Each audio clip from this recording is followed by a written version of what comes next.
has been a big inconvenience to us, you know. And in what sense? In what sense? you know, you can't do nothing. You can't flush the toilet. You can't, you know, get no water. You can't cook no dinner.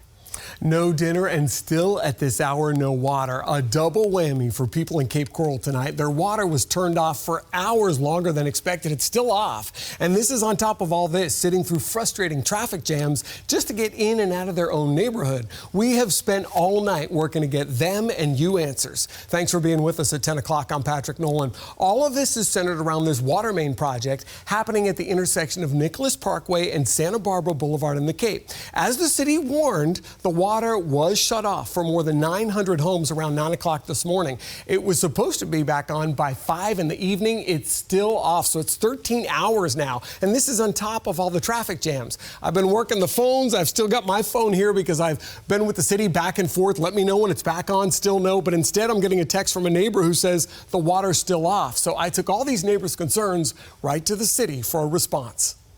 The sign says speeding fines doubled, but with standstill traffic like this, speeding is not the problem on anyone's mind in all of this. Even people who live here and knew it was coming found themselves surprised by how long the traffic jams have lasted. I was in it earlier coming back home from work. Yeah. And then I forgot that there's traffic. It's really bad. It's really bad, she said, and it hasn't just been the traffic. Went to brush my teeth, no water. The city shut off the water this morning. They did say 8 hours, but it hasn't been 8 hours. It's been longer. I tried to get some comment from the city, but didn't know who to call. I've been trying to call the city, but no answer. So I called the city for you. And this is how that convo with the city spokeswoman went. The water's been off longer than people were told it would be. Correct. So yes, the water has been off longer than we had hoped. I shared her explanation with one of the neighbors who called us. They said that it's been taking longer than they think and that they've been working on it. I gotcha. All right. Well, I just don't want to be forgotten. We heard the same about how long the traffic jams have been lasting. Not a lot of us know that it was ongoing. I had to sit there and wait 5 lights. I asked the city about that as well. And this is what the city spokeswoman told me. Tomorrow, we're going to have increased manpower. We have a lot more signage.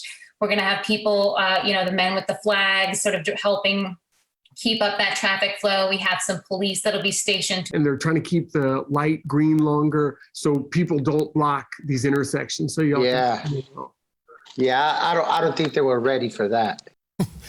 Well, the city spokeswoman tells me the traffic tie-ups actually are not any worse than the city expected. And they say those are going to continue through at least the end of this week. That's when they're hoping the detours created by this phase of the project are going to be, you know, at the end of their rope. But still, the project continues way beyond this week. At this hour, the water is still not back on. We've been hearing from people all kinds of things. Someone had a foot. She was afraid of sepsis. She wants to be able to bathe it. We also heard from someone who said that he got an automated call from the city that said, boil your water, but the water's not flowing in this area. So we're going to revisit this at 10:30 sooner if I get a call from the city to let you know if anything's changing. The city says it's updating all this information on its social media accounts and its website. We're going to make it really easy for you right now and put all that on our site. It's fox4now.com. Just click on the tab that says As Seen on Fox 4.